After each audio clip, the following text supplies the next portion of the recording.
Thanks for joining us today for a presentation with Enduro Metals Corp.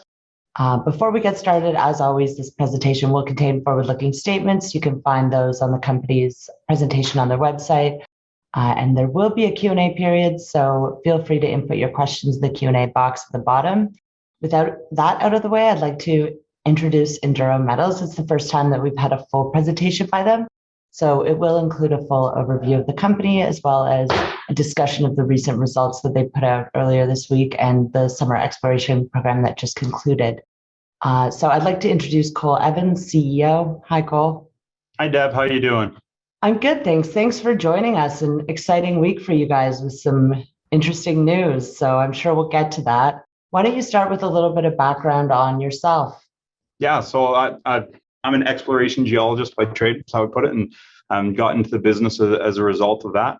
My experience prior to being the CEO of Enduro Metals from the business side in mining is I have a private exploration services company that literally started from scratch, and we've been fortunate to grow it into one of the leading services providers in our industry for catering to Western Canada.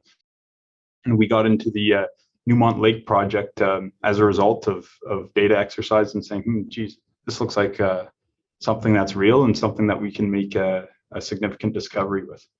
As you mentioned, we'll go over a high level of the company in of itself for all the new shareholders, and then after that, I want to get to the news that we just put out, because that's what we're most excited about, and it'd be valuable to go through that with everybody from my perspective, which may be different than others.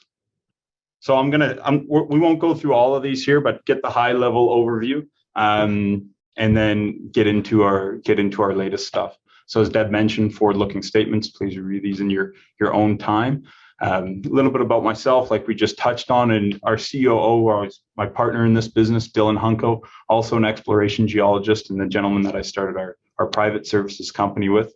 We're the largest shareholders of the company. We've invested over $2.5 million in cash since getting involved in spring 2019.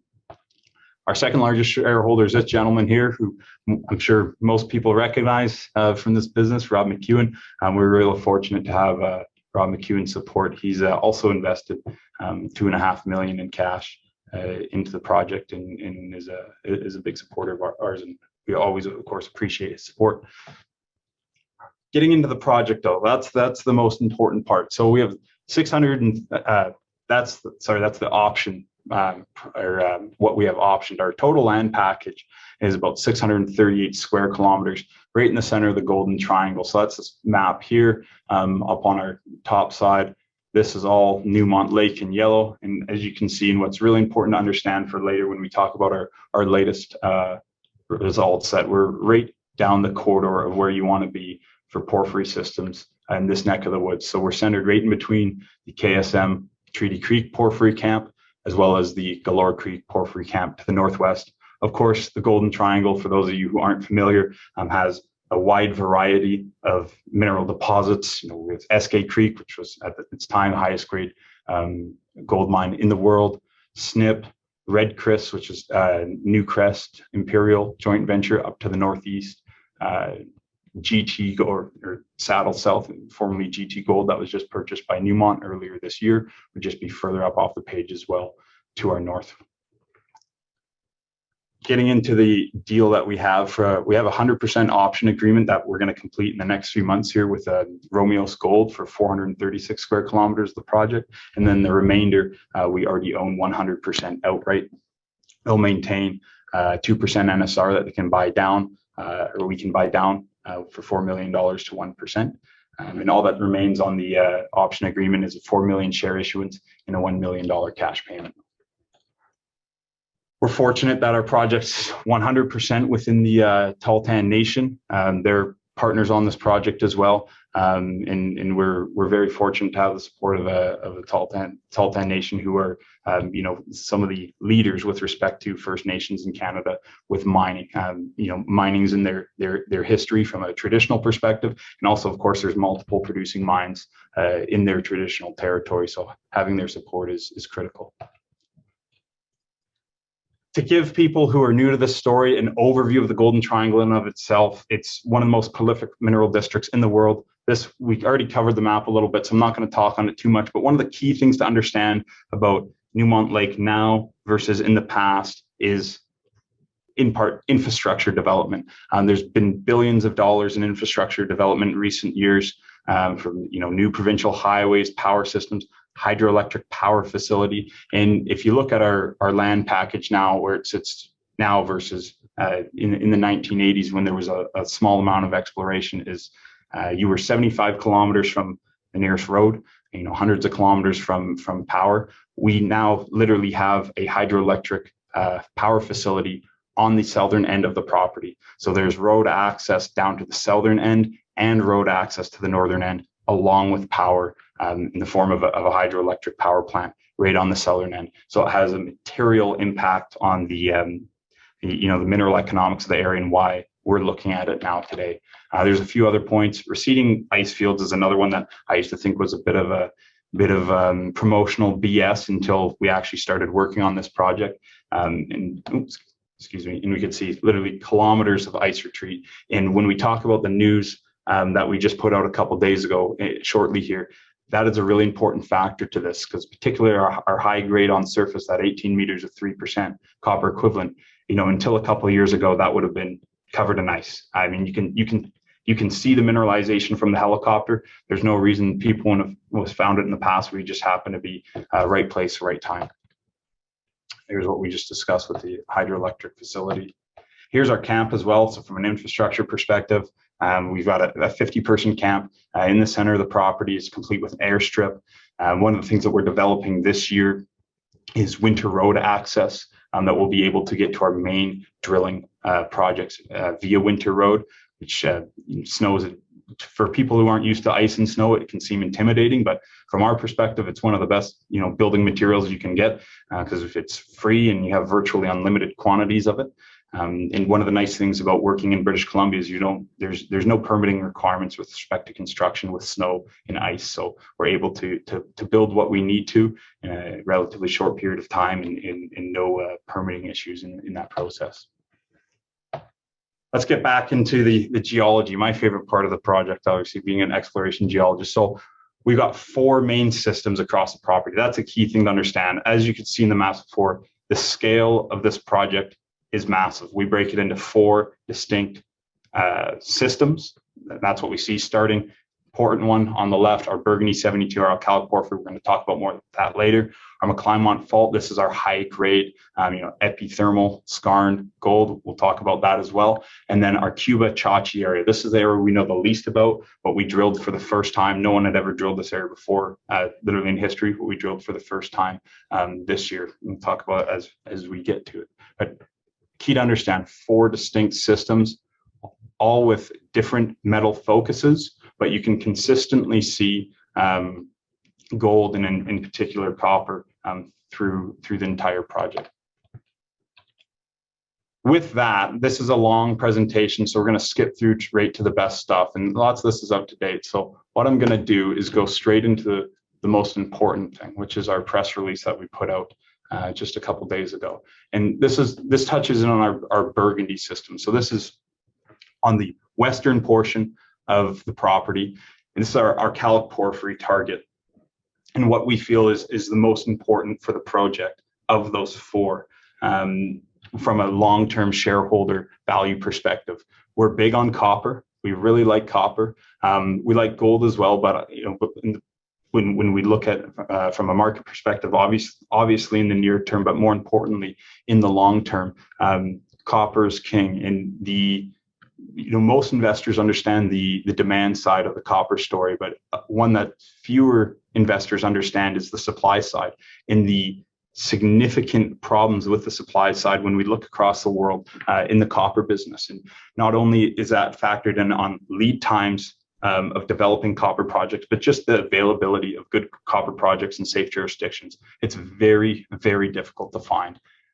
But that's what we've now found at Newmont Lake, and what our new discoveries and what we're continuing to develop. It's those unicorns in the sense of a rich copper gold alkalic porphyries. You're going to hear me say alkalic a lot.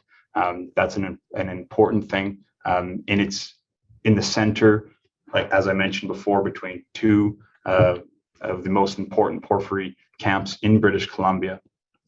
And it's brand new. It has all the blue sky potential you can possibly think of. So the work on how we got to this point is in 2019, which was the first diamond drilling ever done on this part of the project. We got some smoke, as we call it. We call it a first pass drill program. Gives you an idea of what's going on, but from a porphyry perspective, the holes really aren't deep enough. But okay, we got some good numbers. There's 91 meters, 0.38 copper, 0.3 gold. But what was key to it was, there's some of the core photos we'll get into later. What was key to it was this discovery that we found here. This was our trench sample. This totaled 37 meters of 1.3% copper, 1.5 grams gold, about 3% zinc, and 23 grams silver. Okay, this is what really piqued our interest. And like I said, we're literally walking on this on surface. That's quite high grade material to be able to walk in trench. So getting into the discovery we made this year, and with the results that we have out thus far, and I'm going to make sure I have this in full screen mode here for Deb in this one, is following up right on that. This is your first image here, is the most you can get what you need to from this. So there's our trench sample here that we just discussed. We simply set up and, okay, let's test what's driving it. There's a few things I want to touch on this, for things that I feel have been, maybe misunderstood in perspective, and particularly zinc. Everyone keeps on, why is there zinc there? Why is there zinc? Why is there zinc? Okay, I'll tell you. Right here, right just in behind where this trench and this drill hole is a big limestone unit. I'm not going to get into the geochemistry of it, though I would like to. But the point being, think of limestone like an oil filter in your car. Oil moves all this gunk through your car. Think of that as the metals. And when it hits the filter, it drops out. Limestone works the same in mineral deposits. You got all this metal moving through, it hits the limestone, it buffers, it all drops out. That's why you're seeing such a grab bag mix of metals in this breccia. There's a few other reasons, but that's the main one, and we won't get into the geochemistry of it. Your important part, though, that is important, but your important section in here, what your true alkalic porphyry is, what you see below. That's at 146 meters of 1% copper equivalent. That we feel is very significant. And you can look at your overall mineralized interval, your 331 meters of 0.71 copper equivalent. Well, where are we sitting in a system? Because I also say that too, from the zinc perspective, and where we're seeing this mixed with the copper and gold and silver, which is unique, that also ties into one of the most common things used in lateral vectoring for porphyry deposits. Again, without getting too much into the geochemistry of it, is copper zinc ratios. And think of it like a gold silver ratio in the markets, right? Copper is hotter, zinc is cooler. So the idea being, you can ratio it, and if you're in an area where you're seeing both copper and zinc, you're in a transition zone. You still haven't found the center of the system yet. And that's what really excites us the most about this discovery. And the geophysics insinuates the same story, is we're just still on the fringes of it. If we're seeing the numbers we're seeing right now with relatively shallow drilling, that drill hole is only 450 meters deep. Lots of porphyry deposits, you're not getting into the goods until 400, 500 meters down. That drill hole is still only 450 meters deep. You're already through great mineralization, great grades, good intercepts, but you're still on the fringes. And for scale, there's 2 kilometers on that scale bar. This Burgundy System is connecting up to another area where we drilled this year, the 72 zone. We already, in that first pass drill program in 2019, we got some great numbers out of there as well. Again, shallow. Our high grade was 22 meters of 0.89% copper, 0.71 grams per ton gold. We also saw a bit of palladium there as well, though that's not the focus. Again, the copper is the focus, but 0.24 grams per ton palladium. Why that's significant is the footprint and what we can compare this to. This has all the looks to be similar or the coeval to Galore Creek, which is a project that, as I mentioned, right along the arc is just to the northwest of us. That's a joint venture 50-50 between Newmont and Teck. World-class deposit, undoubtedly. One of the issues with it is its accessibility. You can see from the highway, it's really far into the mountains. and it involves tunnels and all these things in its development. A key thing to understand about Burgundy 72 is its accessibility, and why I emphasize these winter trails with people. In the wintertime, we can drive onto this with snow machines and snowcats and things like that, bringing all your supplies and that. Your accessibility is materially different. And that ties into it in a long term as we continue to explore this. We're at the very beginning of the discovery phase on this. We need to do a lot more drilling.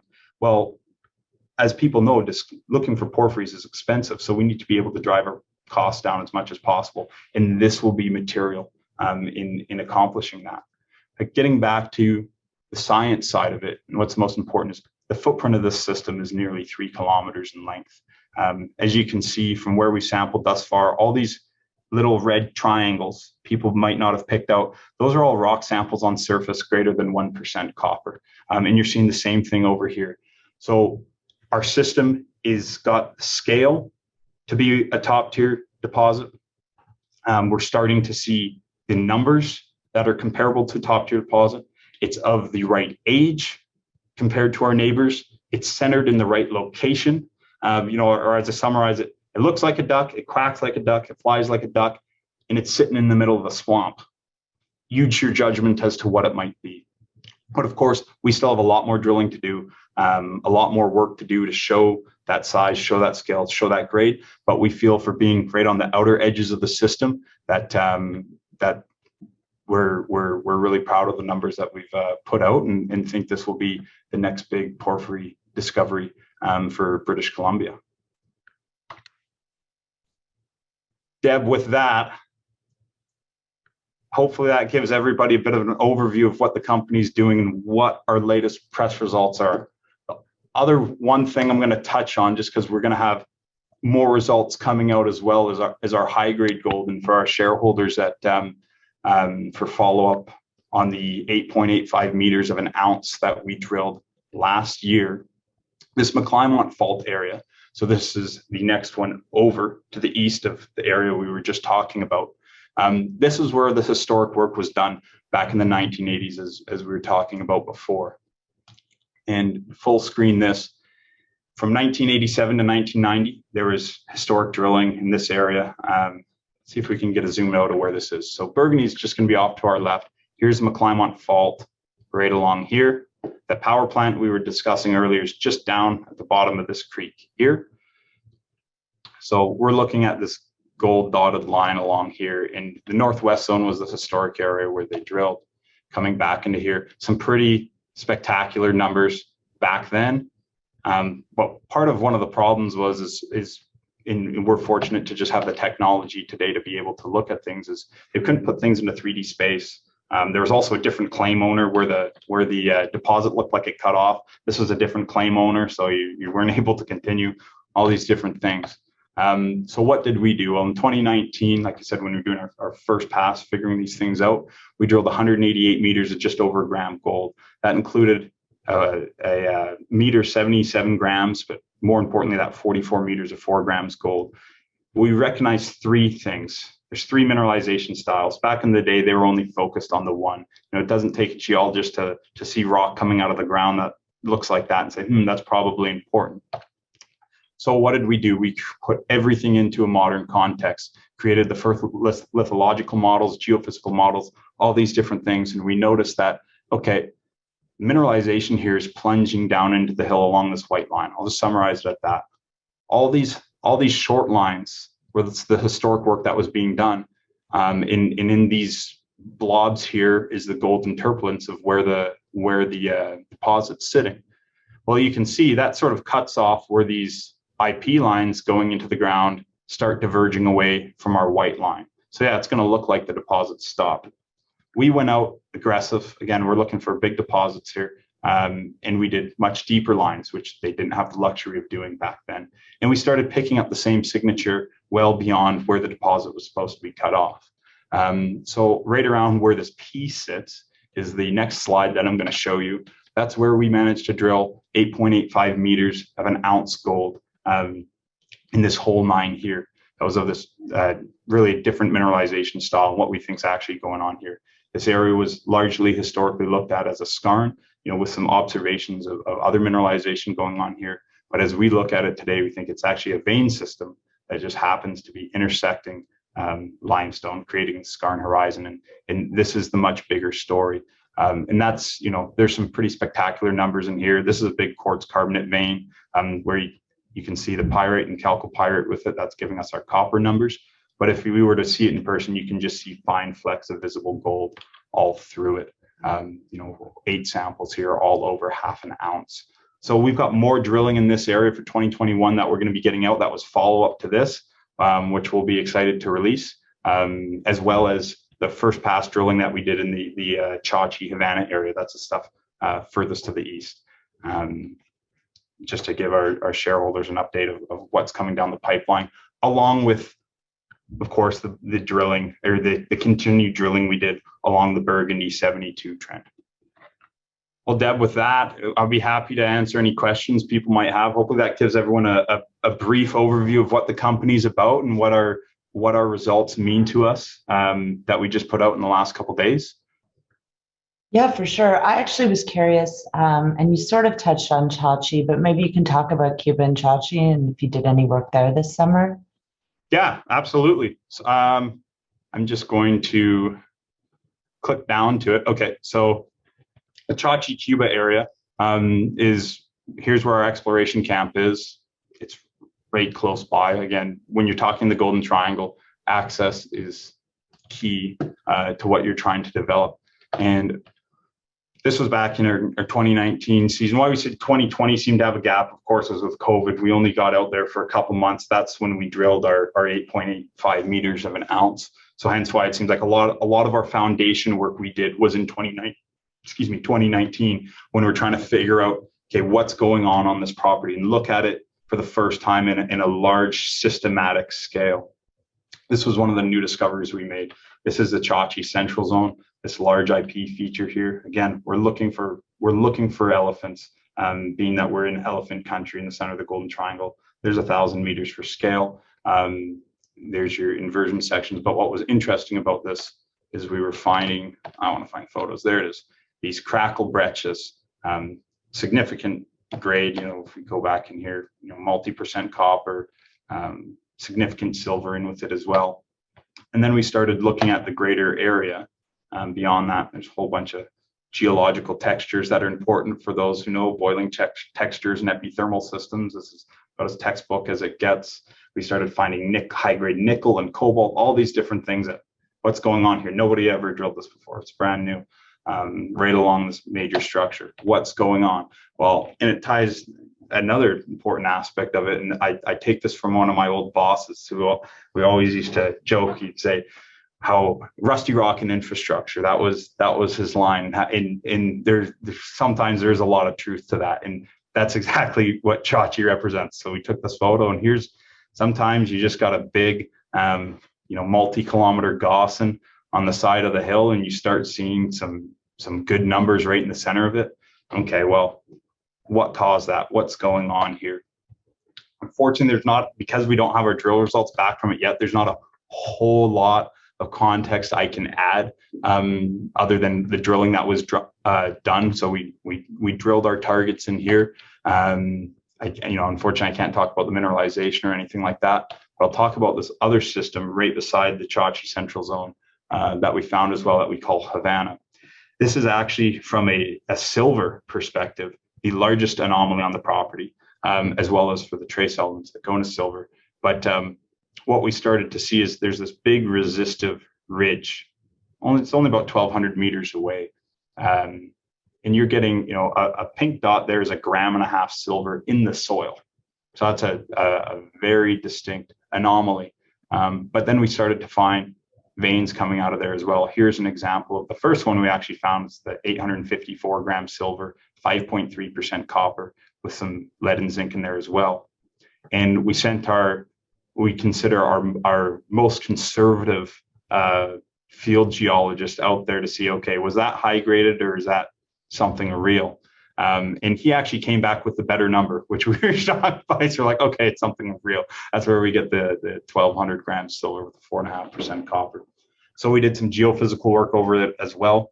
We got this nice anomaly here smack in the middle of our limestone that correlates directly with your surface geochemistry. Again, one of those things, we're looking, as I said, for the big systems that have never been found before. This is another one of those things that has never been drilled until we drilled it here in 2021. Couple pad setups at about a 450 meter spacing where we did a number of holes. And, I can't speculate too much on the mineralization that we saw in there, but when the results come out, we can chat further about them then. Does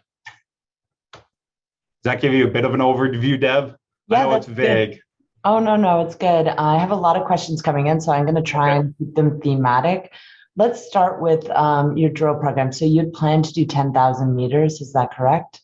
Yeah, we planned to do 10,000 meters. We stopped short of the 10,000 meters, just over 7,000. Main reason for that was a weather situation. It was just it got too bad quicker than quicker than seasonally, than you would expect seasonally.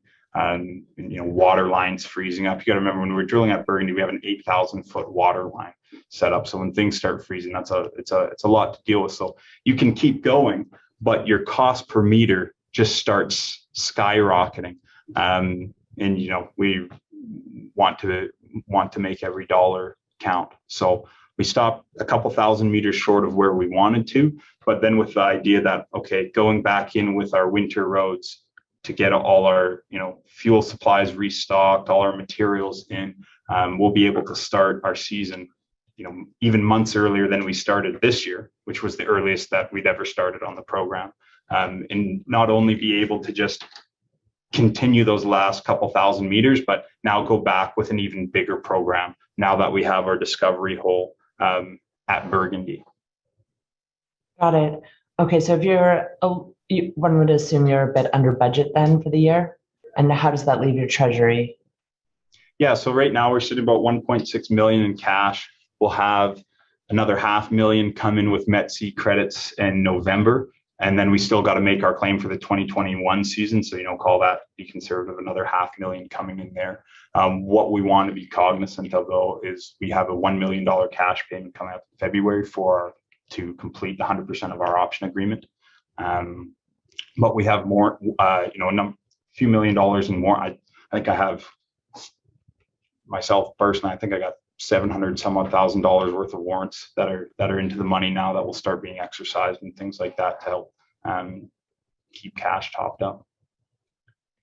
So you do have a number of warrants outstanding. How many of those are in the money? Can you kind of give us average strikes or meaningful strike prices on those? Yeah, so the majority of them, there's about, I got to check what the exact numbers are, but I'm going to say it's about 12 to 14 million that are in the money that were at 15. This was from prior to us taking over the company. I have personally, or my company has 5 million of those, which we'll start exercising. But the main block, there's about 44 million that are at 38 cents that come up in February. That was from our financing. August 2020, we raised just a little over $11 million at 25. Then with the 38-cent warrant, that was good for 18 months. Okay, right. You mentioned that you were hoping to get drilling a little bit earlier next season. What month do you think that would be? Or can you sort of give us a timeline for when you think that you would be? Of course, Mother Nature always decides, but your time frame of when you're going to start going in is going to be, say, end of February through March is going to be your time to get all your materials in. So that's how you're changing your logistics of it. So through that March, April period, when winter roads are in, you can get drills coming in, fuel, all those things like that.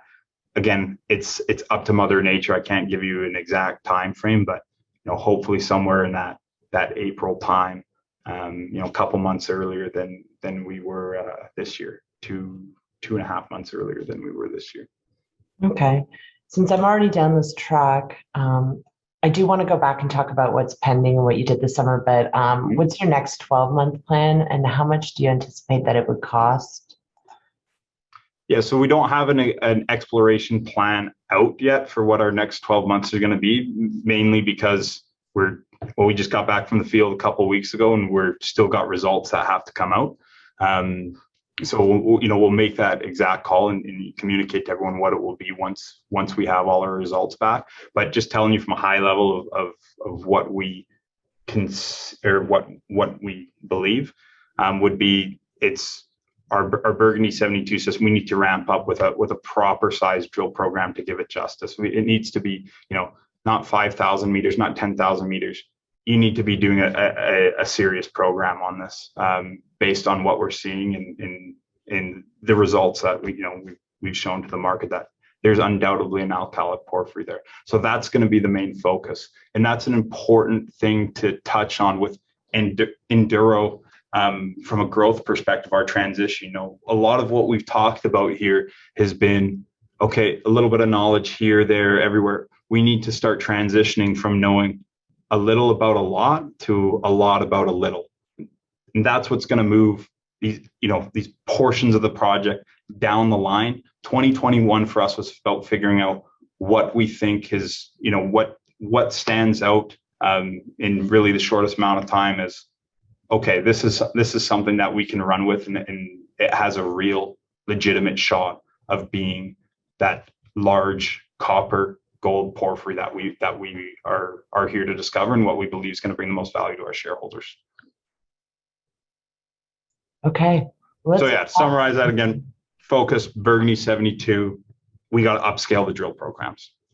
As to what that will cost, well, we'll touch on that when we have that final number as to what size that would be. But we got to get the rest of our results first to do that. Makes sense.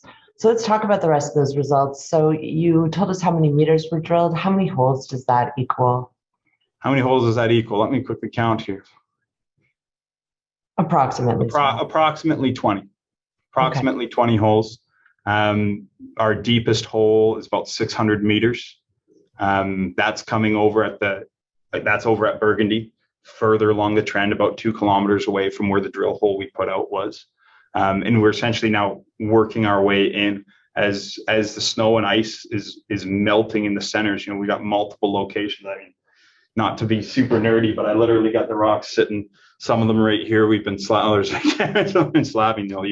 We're making new copper gold porphyry showing finds all through the center of it as it retreats back and connect that whole system.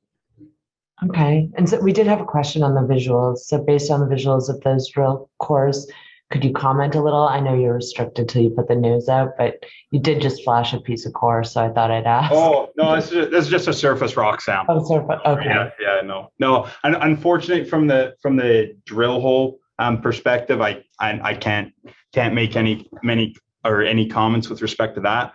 I can touch on, again, drilling that was done there from our first pass program in 2019, just to again show that the system is connected. It's the same rocks, the same part of the same alteration package. We did hit a high grade in 2019 on our third hole of 22 meters of 0.89% copper, 0.71 gold, which we discussed before. For the geo buffs in the room, that's essentially where you saw the biotite and the bornite kicking in. So, and I won't get too geology here as much as I want to. This system is already showing that it's producing bornite. Bornite is a significant copper mineral in that it's higher grade than chalcopyrite, which is where the majority of copper in the world comes from. But it also, based on its chemistry, has higher gold values. In order to have bornite, your temperature or your system has to have reached a certain temperature. It's a high temperature mineral. It has to have been really hot. There has to have been a lot of burn. The more burn, the more fire, right? And that's something key that we're already seeing in just even from the first pass program. Like I said, you're getting bornite there. We still think the hole that we just put out is on the fringes of the greater system. There's a limited bornite. You're seeing little specks of it here and there, but we still think it's on that transition zone based on where we're at alteration wise and that zinc content that's still with the copper. We need to move to the northeast, transition into the center. And we think that, the grades like I just quoted there, that we could start seeing those picking up as we do. And that's what you need to find to make a project work in the Golden Triangle of this scale. And it has all of those features already that we're seeing. Okay, talking about that hole that you put out a little bit more, if the trench sample is 1.3% copper and Yep. similar gold, why is the grade lower deep down since the metal came from down? Okay, sorry. So why is the grade Second question in lower? the box, yeah. Like Why? down here, or like in the drill hole intercept? I believe in the drill hole intercept. Okay, in that, why is Asking it? why Okay, it's I see what you're saying. The 1.3% yeah. copper on surface versus where are we at? 1% copper on in the drill hole. That's the question. That's a great question. Sorry, I misunderstood it at first, but no, that's a great question. Yeah, what that comes from is, what I'm going to speculate it comes from is likely oxide on the surface. So what happens if, of course, there's not a good example here because, so if you look at the drill core itself, here's an example of the drill core, and let's see. Oh, it's embarrassing how bad I am with this. The zoom in, or zoom. Oh, no. If we can. Are you supposed to be a millennial, Cole? I know. It's because I spend too much time in the woods. Okay, let's. Oh, I gotta go the other way. I don't know. Anyways, you can see it from here. That's how good the mineralization is. But point being is when you look at the drill core here, you're not seeing any oxides. And what the oxides would be are these bright greens and bright blues that I'm going to show you in a second. This is all sulfide mineralization. So the breccia on surface, what's happened is these pink clasts, that's your main porphyry event. In fluids that were likely cooler that happened after the main porphyry event have come up and they've ripped up these clasts and they've deposited, think of like it's almost in like an explosive manner, ripped up the rock around it, and it's all hardened, solidified. And that's what we call the cement of a breccia. And that's this darker material here that's around these red chunks, okay? So you've got copper and gold in the red, and then you've got copper, gold, zinc, and silver in this darker cement. That happened afterwards.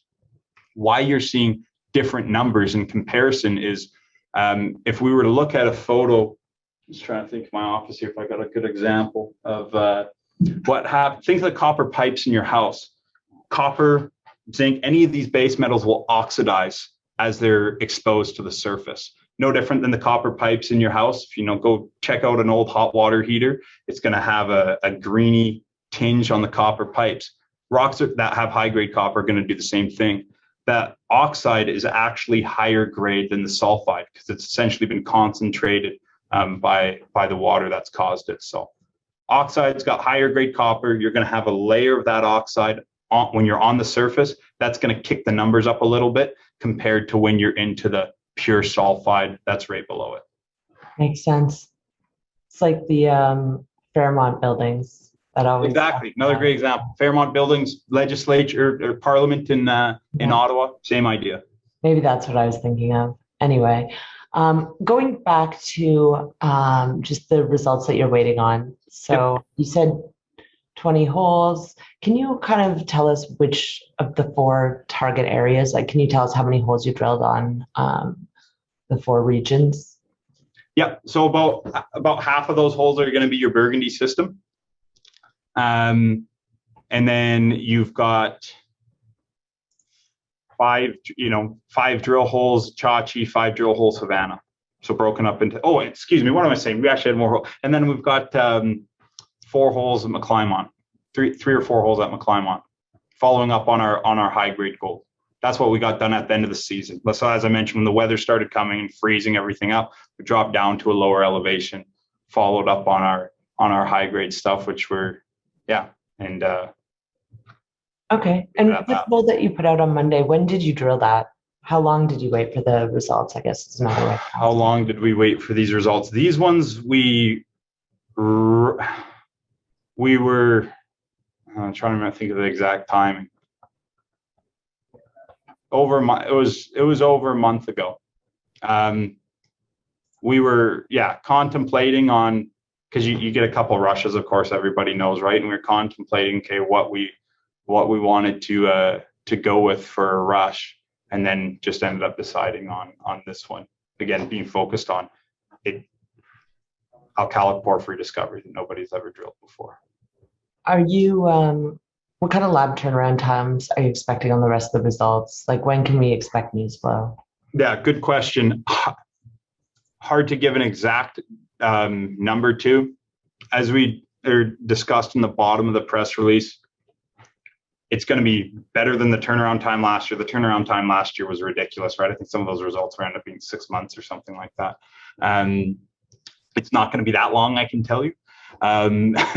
How long will it be? I can't speculate too much as to when. The reason being is your backup times at the prep facilities are non-existent like they were last year. You have two problems. You got prep facilities, and then you got everything feeds into one analytical facility. So you had backups at both last year. You only have backups at the analytical facility this year. And essentially what that's being caused by is, one, of course, high volume in the market. But the second side of it, and like I'm sure many people are experiencing with their businesses, is supply chain issues. So, they'll run into things like running out of a simple consumable that'll end up shutting them down for a week.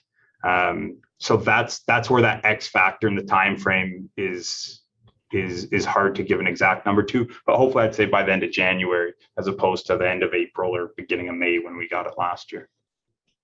Okay. I'm just going through these questions to make sure I haven't missed anything. Somebody was asking about, do you still continue to believe in your geological models? I think it's probably too early for you to know if they're supported by your drilling this season. How much downhole and geophysics have you done, and what interpretations do you have laterally and at depth? Downhole geophysics, none.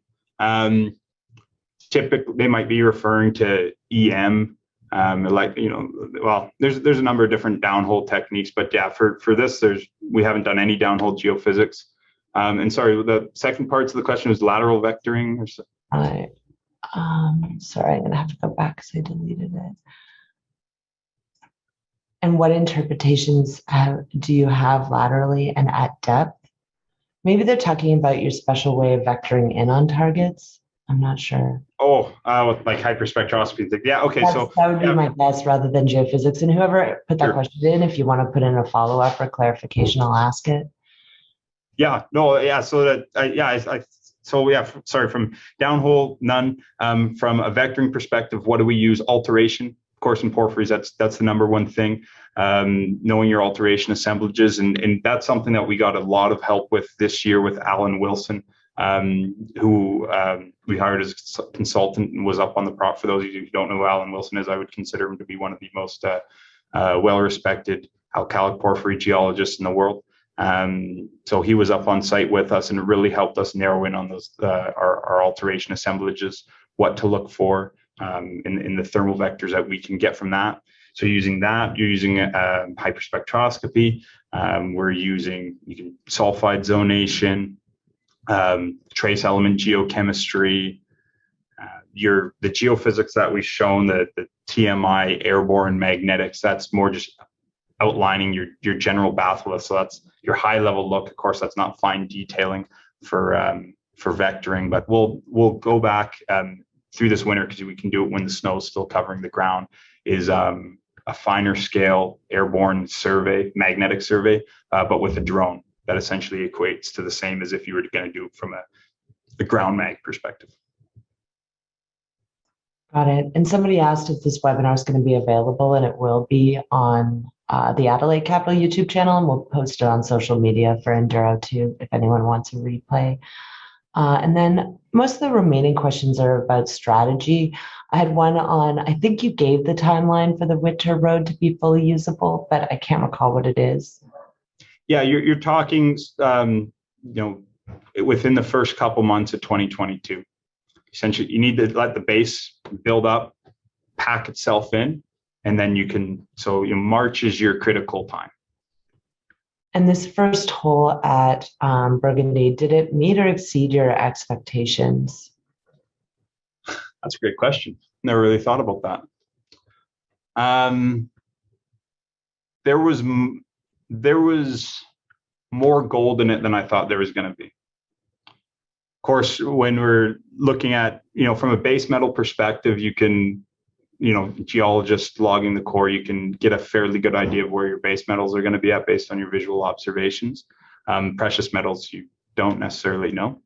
So yeah, there was more gold in it than I thought it was going to be. But no, we're really happy with it. I mean, particularly that 146 meters of the 1% copper equivalent. That's 0.42 copper, 0.55 gold, along with the 0.53% zinc and 8 grams silver. So again, still distal and getting reactions from that limestone. Yeah, you could put those numbers compared to any resource in northwestern British Columbia, and I think they hold their own. Okay. And then, let's see, this is actually an interesting question. I don't know if you're going to be able to answer it. So assuming that you continue to drill Burgundy and move it towards a maiden resource, how long do you think that would take considering the short drilling seasons? Or maybe you can answer it in meters. Yeah, you know what? Great question. I'm going to just say that it's too early to know at this time because we don't know what the extent of the system is. But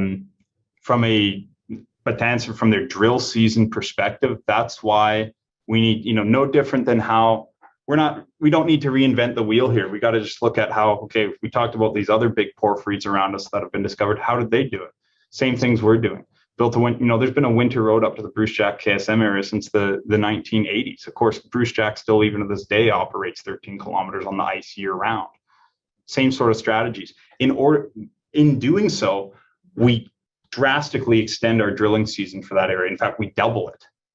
Because if you can go in and start drilling, and let's say, again, I don't want to get held to the exact, week or something like that. Mother Nature is the ultimate decider.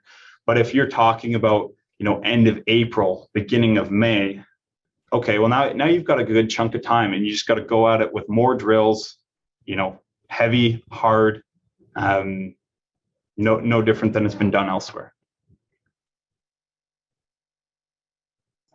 So yeah, the time frame though to drill out a maiden resource here, who knows? Because we don't know the extent of the system yet. We're still at the first stages. Okay, and I have a question about.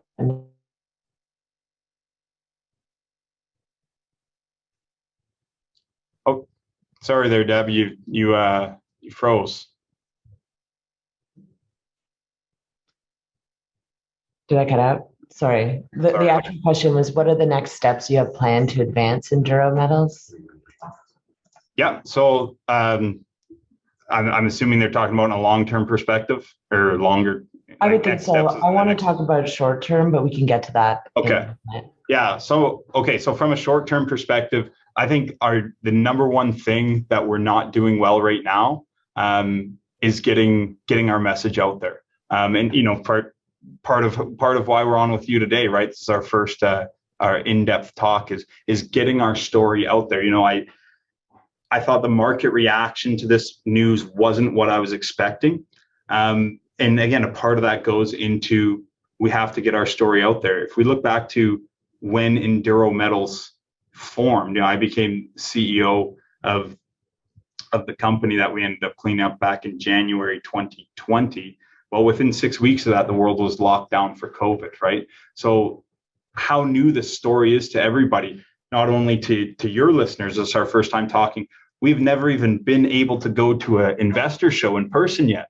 That'll change in the next few weeks here. We've got a number of shows lined up, but our key thing in our short-term strategy is getting our message out there, getting this discovery out there to the people who haven't heard it. That's the number one thing we need to do in the short term. From a long-term growth strategy for Enduro, it's continuing to develop out these discoveries. That's what we believe. You're not going to be a miner. Right? No one's taking a big porphyry like this from an exploration stage into development. You're here to discover it, get it to a certain point where you're bringing in whether it be joint venture partners or buyout, things like that are eventually going to take it over. What's great about Newmont Lake, though, is its optionality. So that's from the porphyry perspective. we touched a little bit on the high grade gold as well. Okay, there's something that you can run with on your own if you so choose to. When after something like this has happened, you've shown the value, you've got the value for your shareholders, and this is the kind of deposits the mining industry wants to find. And if you so choose to after and you want to become a miner, well, you can focus on the smaller, higher grade things. But our long-term growth strategy is finding these big porphyries that are just rare to come by, let alone in jurisdictions like Canada. Okay, and further to that, we had a question earlier, but I think it's relevant now. So how do you view your portfolio strategically right now? Like, do you intend to sell the whole thing? Do you want to advance projects and spin them off, somewhat like a prospect generator? And at what level do you think they become interesting to the majors? Yeah. Okay, great. That's a great question. So it depends what part of the property we're talking about. So to answer that, and simply, we look at it geologically as 4 systems. We need to look at it corporately and strategically as 4 systems. You have optionality with respect to, as I mentioned. Okay, I can't say exactly what we're going to do in the future. You got to see what's right at the time. But with projects like the porphyry focus, we want to take it as far as we can on our own in the near term, before you start bringing in partners, right? Or, selling significant chunks, things like that. The ultimate end goal, yes, a porphyry deposit that looks as if it can be a mine. Is Enduro Metals going to be mining I'm not, let me be clear in saying that, of course, there's no resource here yet or anything like that, but just using a random number to emphasize, is Enduro Metals going to go and mine a 1 billion ton porphyry deposit in northwestern British Columbia on its own? Absolutely not. That's not our focus. I think that would be unreasonable to try and do so. But yeah, develop it as far as we can on our own. Then you look at bringing a partner in, and okay, it's something that's sold later down the line, but keeping it as that's that system. And then you got to look at everything as those other 4 systems. Maybe we decide to go, okay, well, if we can develop a resource that looks like you could have a profitable, small, high-grade gold operation along the McLymont Fault, maybe that's something we look at developing with ourselves, or you have a partner and you want to stay in that development process. It's too early to be able to tell until we have current resources on these things and can make better decisions there. But yeah, you don't want to give the baby out with the bathwater, right? You would sell projects along the way to fund some of your exploration on more core focused projects, et cetera. If you need to. Yeah, absolutely. That goes back to the McLymont Fault, the accessibility. Look at it from a regional perspective. What's going on? Well, we've got Eskay going into production, right? You've got Hochschild just took you're earning into 60% of Snip. They got to spend $100 million to do so. That's 18K from where the road network connects to get onto the Eskay mill. Well, here we've got a deposit that we've got an idea of what's sitting in the ground. That's also just 18K to the same road network. I mean, theoretically, of course, again, there's no PEAs about this. Let me be clear in that disclosure, current resources or things like that. But in theory, one can take the deposit that we know about and, what if you do a toll milling agreement, or you sell out that chunk at, hey, here's something that can be processed in the near term at existing facilities. There's so much optionality to it. Okay, and then I had one question, which is, are you being watched by the majors? Do you have relationships, CAs? I know you can't talk to it that much, but I mean, you have a major shareholder who runs a sizable gold company. So yeah, and unfortunately, I can't talk on that one at all. But well, we know there's at least one watching you. There you go. There's at least one. I think like I said, our numbers hold water against anything you can compare it to, and I just say that doesn't get lost on those who own the projects that have those numbers. Mm-hmm. I had one off-topic question, but what's the expiry date on the 12 to 14 million warrants at 15 cents?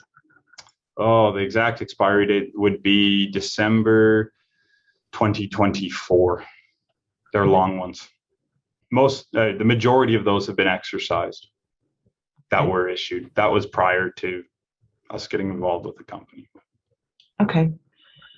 Well, I have no more audience questions and no more questions myself, Cole. So I did take your full hour. I appreciate that. Oh, no, I appreciate it. I took your full hour. The opportunity we can get to talk about it. That, like I said, that's what we need to do.